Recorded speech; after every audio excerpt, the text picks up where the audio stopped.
She was mopping the lobby floor, unnoticed, until the CEO overheard her speaking Mandarin, Spanish, and French like a native. What happened next? It shocked the entire company, and you won't believe how it unfolded. Most people didn't notice the cleaning crew at Hallberg International. Not out of malice, just habit. They came in after hours, pushing carts, changing trash bags, wiping down conference tables, blending into the background like elevator music. It was Monday morning in downtown Fort Worth, Texas, and the company's main lobby buzzed with shoes clacking against tile, people tapping on phones, talking deadlines, and clutching coffee like it held the answers. Jonathan Kellerman, the company's CEO, was halfway through his walk from the parking garage to the 18th floor executive suite when he heard it. A voice, but not just any voice, fluent, sharp, and rolling through a language he hadn't heard since his last visit to the company's Shanghai office. Mandarin. It stopped him cold. Not because it was Mandarin, but because of who was speaking it. Want to know who this mystery woman was and how she changed everything? Stay tuned to Real Life Story for a tale that'll leave you speechless. He glanced around, thinking maybe one of the international sales reps had come in early, but then he saw her. A woman in a burgundy janitor's uniform, her short twists pulled back into a ponytail, standing near the touchscreen lobby directory. She was mid-conversation with an older man in a navy jacket and thick-rimmed glasses who looked confused and relieved all at once. She was gesturing calmly, her voice warm and firm, directing him toward the elevators. Kellerman narrowed his eyes. He'd seen her before, passing through the halls after late meetings, always polite, always quiet, never made eye contact unless spoken to. He didn't even know her name. But here she was, effortlessly translating and explaining building logistics in a language most Americans couldn't even pronounce correctly. He took a slow step forward. As he got closer, she wrapped up the Mandarin conversation and turned toward a delivery man holding a clipboard. "Señor, aquí está la recepción," she said, fluidly switching into Spanish. The delivery man blinked. "Gracias." Then, just as casually, she turned to a vendor standing nearby, looking at a set of mislabeled boxes. "C'est la salle de conférence B, à l'autre côté," she told him in French, pointing with a faint smile. Kellerman's jaw clenched slightly, not from anger, but from something else, a pinch of guilt.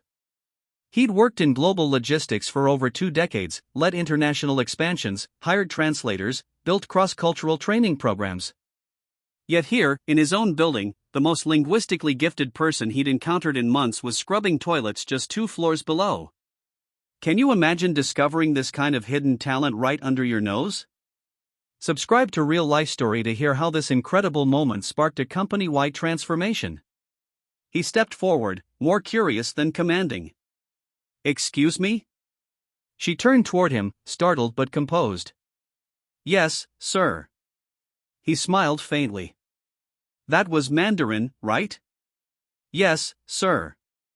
"You speak it fluently?" "Yes." "And Spanish?" "French." She nodded. "Also Portuguese, German, Arabic, Italian, Swahili, and I read Latin, but I don't really count that." He blinked. "You're telling me you speak 9 languages?" "Yes, sir." There was no pride in her tone, no arrogance, just truth, straight as a level beam. He stared at her for a second, trying to catch up to the fact that a janitor in his building, a woman who mopped floors in silence every night, was a walking United Nations.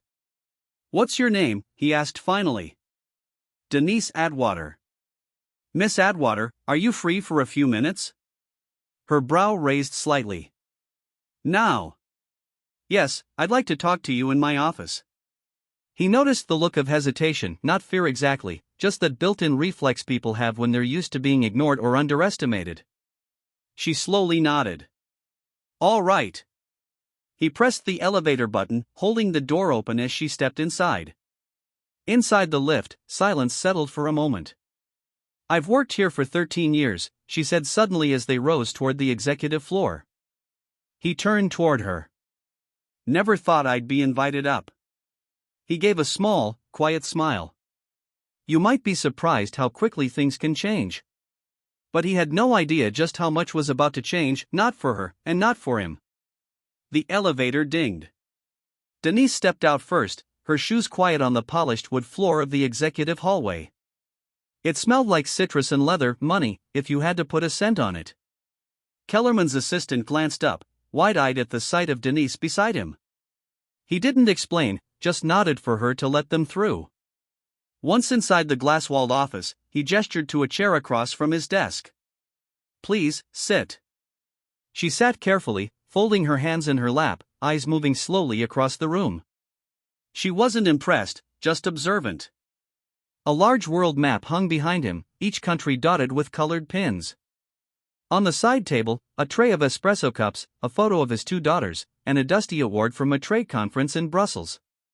Kellerman sat across from her, leaning forward slightly. "So, Denise, I'm going to be honest. I didn't expect to have this conversation today." She gave a small nod, her posture still, her face unreadable. "But I just heard you speak 3 languages like you were flipping light switches. And I need to understand, how does someone like you end up working here, cleaning floors?" For a second, she didn't answer. Her eyes flicked toward the window, then back to him. "You got time for the truth? I wouldn't have asked otherwise." She sighed. "All right, then." She rubbed her palms together as if warming up the words. "I was born in Toledo, Ohio, only child. My dad was a pipe fitter, my mom a nurse's aide. They didn't have much, but they worked hard, pushed education like it was religion. I got a full ride to Kent State, majored in linguistics, was halfway through a master's when my mother got sick." She paused. "I came home to take care of her. Then my dad passed from a stroke 6 months later. Everything fell apart after that." She tilted her head slightly, as if rewinding the memories before she spoke them. "I had a baby, no money, no partner who stuck around. So I worked whatever I could find at grocery stores, nursing homes, temp jobs. Eventually, a custodial supervisor here offered me night hours. It let me pick up my daughter from school, pay the light bill. That's how I got here." Kellerman watched her, no blinking, just listening. "But the languages? I didn't stop learning. I borrowed textbooks, listened to recordings, read newspapers in 5 different tongues just to stay sharp. It's what I do. It's the only thing I do that makes me feel like I still matter." Her voice didn't waver. It wasn't rehearsed or poetic, just plain. "Most people never asked," she added. "They saw the uniform and assumed." That last word hung in the air. Assumed. Kellerman sat back in his chair, the weight of her story settling into his chest like a stone. She cleared her throat. "Look, Mr. Kellerman, I'm not saying this to make anyone feel bad. I'm not bitter. Life happened. I did what I had to do. I still do. But you asked, and that's the answer." He exhaled slowly. Denise Atwater was brilliant, that much was obvious now.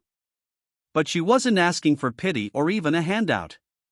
She was giving the truth, clean, clear, and a little heartbreaking.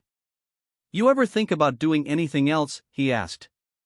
She gave a small shrug. "Sometimes, but it's hard to dream when your rent's due." Silence fell again, but it was different now, denser, full of something unspoken but powerful. Kellerman reached for his notebook, jotted down a few lines. "What are you writing?" she asked, her voice still calm, but a little curious now. He looked up at her. "Ideas." But one idea in particular was already forming in his head, and it wasn't small. The conversation stuck with him all day, even during budget reviews and vendor calls. Jonathan Kellerman's mind kept circling back to that morning, to Denise Atwater.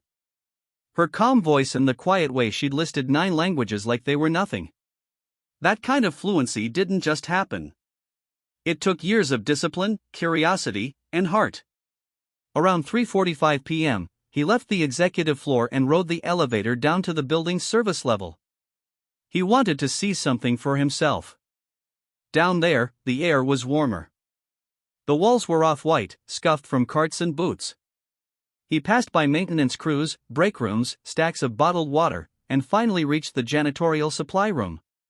He spotted Denise through the open door, restocking microfiber cloths on a metal shelf. "Mind if I bother you again?" he asked, stepping inside. She turned, slightly startled. You came down here? He smiled. Couldn't stop thinking about our talk. Listen, I have a favor to ask. She wiped her hands on her shirt. What kind of favor? There's a meeting upstairs. A group from the Sao Paulo office came early, and our translator cancelled last minute. Can you help? She hesitated for only a second. Portuguese? Yes, I can do that.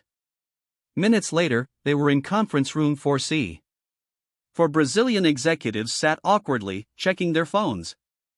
Denise stepped in quietly, nodded, and began speaking in smooth, confident Portuguese. Kellerman watched as the entire room shifted. Shoulders relaxed, eye contact sharpened. She wasn't just translating, she was bridging a gap, making people feel seen. When one of the visitors cracked a joke in Portuguese, Denise responded with a laugh and a return joke that had them all chuckling. Kellerman didn't understand a word, but he understood connection. After 20 minutes, the meeting wrapped. One of the execs turned to him and said in English, "She's better than anyone we've worked with this year." "Where'd you find her?" Kellerman looked at Denise, who was already stacking empty cups on a tray. "Right here," he said. Back in the hallway, he caught up with her. "You ever do professional translation before?" She shook her head. "Just helped folks out in hospitals, government offices, things like that." "No certificate, no time for school." "My daughter needed me more." Kellerman nodded. "And where is she now?" "She's 26, a nurse in Tempe. Paid for school herself, stubborn like her mama." They both smiled, and for a second, it didn't feel like CEO and janitor, just two people talking about life. They returned to the service level, where Denise clocked back in. She had 2 more floors to clean before shift change. But before she left, she said something that stuck with him. "I didn't do anything special today." He looked at her, eyebrows raised. "That's not how it looked to me." She gave him a small smile and walked off. That night, Kellerman sat in his car for a long time before driving home. He thought about everything: the pressure to grow the company, the investor meetings, the endless discussions on diversity and untapped talent. All this time, they'd been looking outside, recruiting globally, searching for new blood. But sometimes, the gold's already in your backyard. And once you realize that, the real question becomes, what are you going to do about it? The next morning, Denise's badge beeped at the wrong time. She had just finished wiping down the east lobby when her supervisor, Ron, tapped her on the shoulder with a look that wasn't exactly annoyed, but wasn't normal either. "Hey, Denise, Mr. Kellerman asked to see you again." She blinked. "Did I do something wrong?" Ron shook his head. "He didn't say, just told me to send you up." She cleaned her hands on a towel and followed the same path she'd taken the day before. Only this time, everyone in the building seemed to notice her. People she passed looked up. Some whispered. One of the receptionists even gave her a polite smile, like she knew something Denise didn't. When she walked into the executive suite, Kellerman stood near the window, sipping black coffee and staring out at the skyline. "Come in," he said, not turning around yet. She stood quietly by the door until he faced her. "I've been thinking," he said, placing his mug on a coaster, "about talent waste. How many people never get a shot? Not because they're not good, but because nobody looks twice." Denise said nothing. She didn't trust easy praise. She'd seen too many people talk big and do little. "I want to create a new position," he continued, "one that didn't exist before, something this company badly needs, even if we didn't know it." Now she furrowed her brow. "For what?" "Cultural liaison for international affairs. Someone who can speak the languages, read between the lines, handle visitors, vendors, documents, all the global touchpoints that we're constantly fumbling through." Her mouth opened, but no sound came out. "You're qualified," he said, "probably more than most of the people in our leadership team, honestly. And you've already proved you can handle it with grace, patience, and brains." She stared at him, eyes narrowing slightly. "This real?" "As real as it gets. I don't have a college degree." "You have something better: lived experience, commitment, and fluency in 9 languages. You think I care about a piece of paper? She shifted her weight, still unsure. Why me? He looked directly at her. Because I watched you solve 3 problems in 3 languages before 9 a.m. yesterday. And because I'm tired of walking past people like you, people doing twice the work for half the credit. Denise crossed her arms. You know what people are going to say. I don't care. She stared at him a long moment, then let out a slow breath. I've never had an office job, she said. Never had a title. You'll learn fast. I don't have a wardrobe for this kind of thing. I'll have HR send a clothing stipend. She gave a dry chuckle. You thought of everything, huh? I'm trying. A long pause stretched between them. Then Denise asked softly, what about my shift downstairs? Who replaces me? Kellerman smiled. We'll find someone, but no one can replace you. For a long time, neither of them spoke. She looked down at her hands, then back at him. You sure this isn't some kind of favor? He shook his head. This is overdue recognition. She bit her lip, eyes glistening, but she blinked the tears away before they fell. All right, then, she said, voice firm. Let's see what I can do. He extended his hand. She shook it. It wasn't just a handshake, it was history being rewritten. But what neither of them expected was how everyone else in the building would react. By Wednesday, the news had traveled faster than the elevators. Denise Atwater, the janitor from the night shift, had been promoted to an executive-level position. Nobody knew the full story, just whispers that she spoke a bunch of languages, that the CEO himself had chosen her, that she might have some kind of secret background, maybe government work, maybe even undercover. The gossip bounced from cubicle to conference room. Some folks were curious, some smiled, said, good for her. But not everyone was clapping. In the staff lounge, 2 marketing assistants leaned close over their salads. I'm just saying, one whispered, I have a master's in international business, and I've been waiting 2 years for a promotion. This lady was scrubbing urinals last week. Her friend shrugged. Maybe she knows something we don't. Oh, please. It's Kellerman trying to look progressive. Check a box. That same energy trickled into boardrooms and Slack messages, quiet resentment mixed with confusion.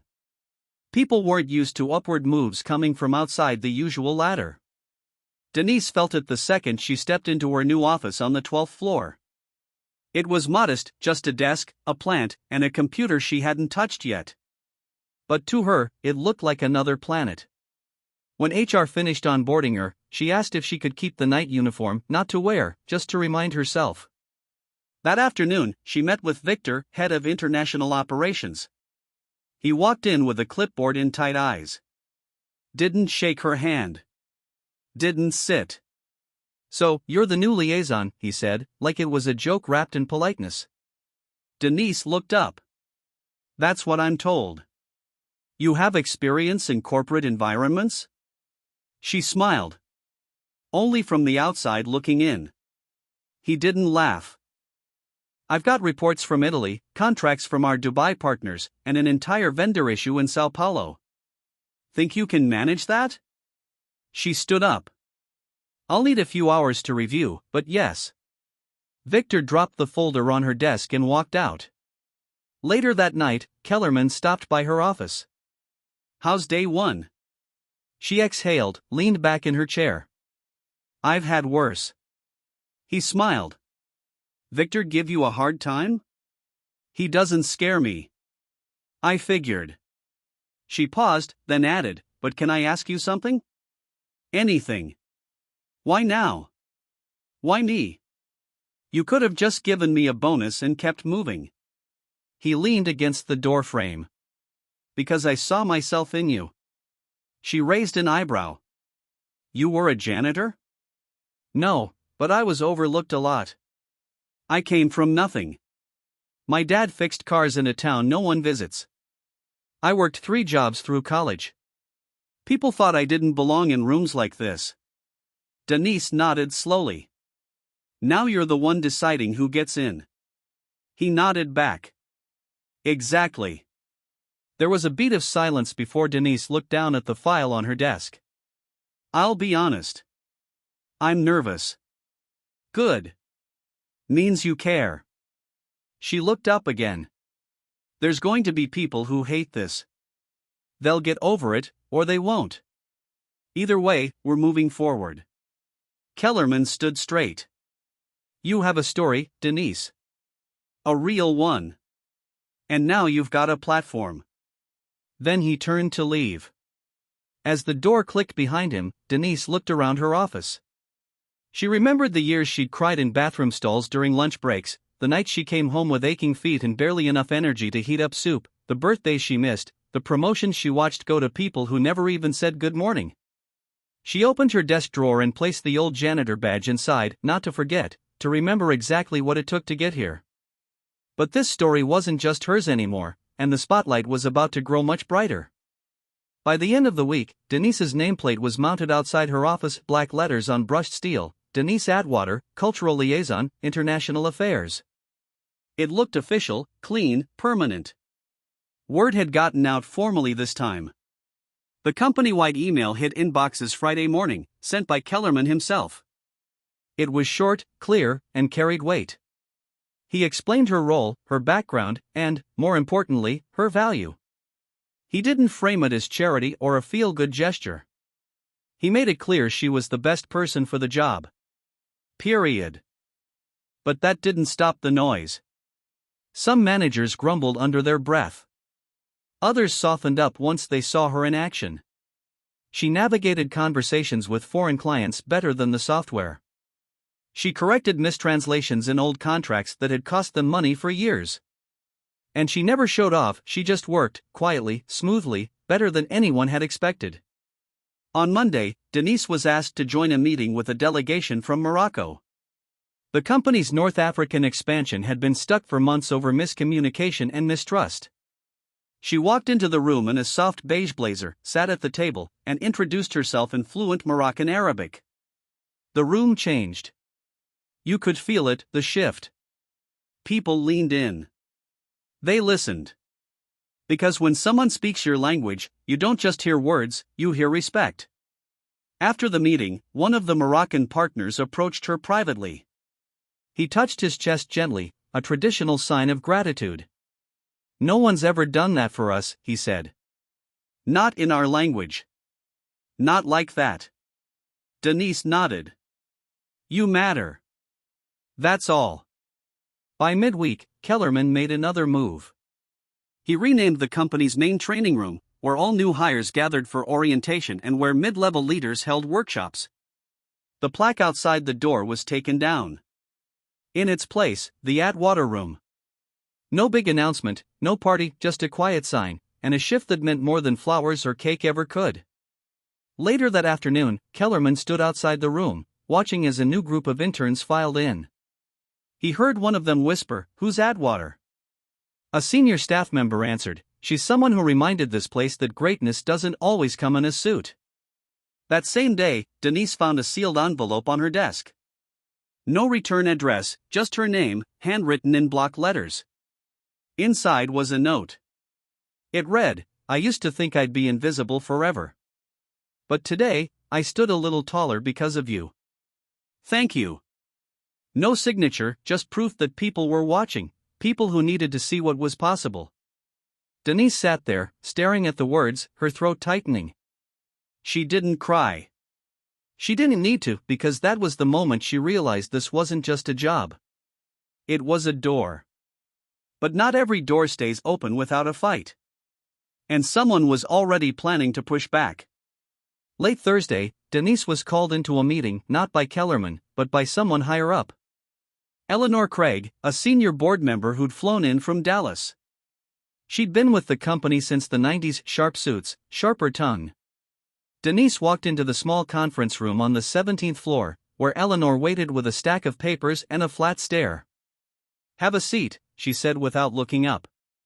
Denise sat. Eleanor tapped her pen twice. "So, Miss Atwater, I've reviewed your file. You have no college degree, no previous corporate training, and no management certifications." Denise didn't flinch. That's correct. Eleanor folded her hands. You were a janitor here 3 weeks ago. I was. She leaned back in her chair.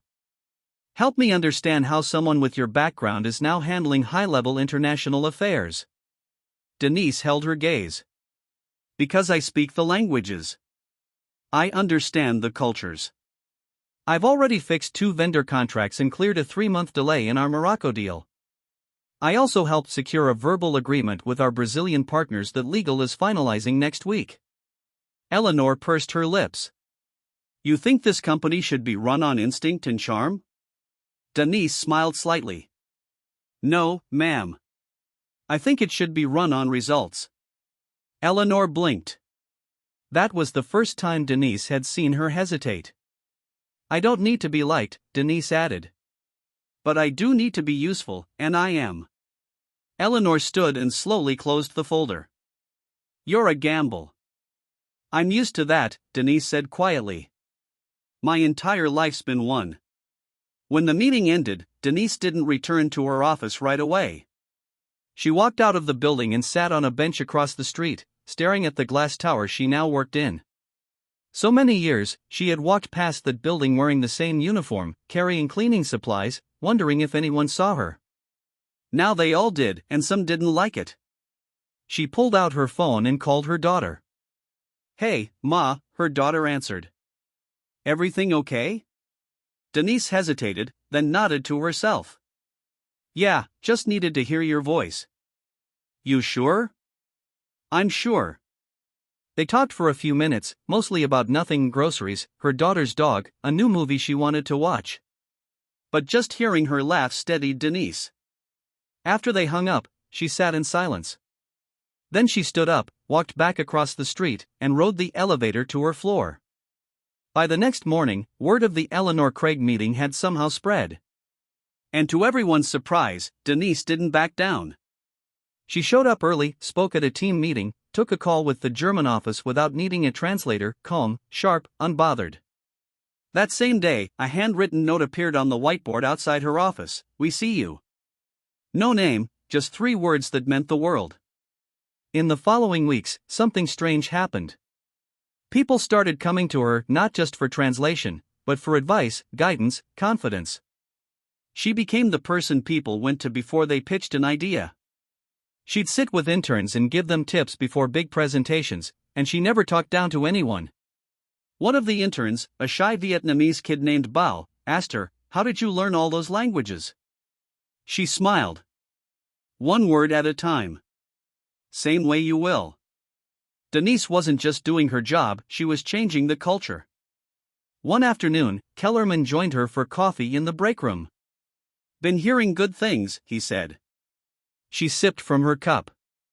Been trying to ignore the bad ones. You're making waves. She looked at him. That a good thing? He smiled. Around here? It means you're doing something right. They stood in silence for a moment. You know, he added, I've been thinking about starting a training program for internal talent, especially folks working non-desk roles. There's probably more Denises in this building. She nodded. There are. They just haven't been seen yet. He looked at her. Want to help me build it? She smiled. Already started in my head. By month's end, the pilot program launched a new initiative called Voice Inside, designed to give workers across departments access to language training, leadership mentoring, and visibility across divisions.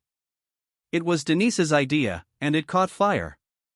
Eventually, she was invited to speak at a logistics leadership summit in Cincinnati, where she told her story not as a motivational tale, but as a reality check. I was never just a janitor, she said to the crowd. I was fluent. I was capable. I was ready. But nobody ever looked long enough to see it. So the next time you pass someone without a title, ask yourself, what are you really missing? The room was silent. And then it stood, full applause. On her way out, a young man approached her with tears in his eyes. My mom's a housekeeper, he said, and she speaks 5 languages. I used to be embarrassed to say that. Denise touched his arm. Don't ever be ashamed of where you come from. The only thing to be ashamed of is staying blind to brilliance. She walked out of that building taller than she ever had in her life, not because of the applause, not because of the promotion, but because she hadn't changed who she was to fit the role. She'd brought herself, every layer of her story, with her. And that made all the difference. Never assume you know someone's worth based on what they wear, where they work, or what their resume says. Talent has no dress code. Intelligence doesn't need permission. And brilliance can walk past you wearing a name tag, holding a mop. If you've ever been overlooked, underestimated, or ignored, keep going. The right person will see you. And when they do, don't be afraid to take that seat at the table. Better yet, bring a few more chairs with you.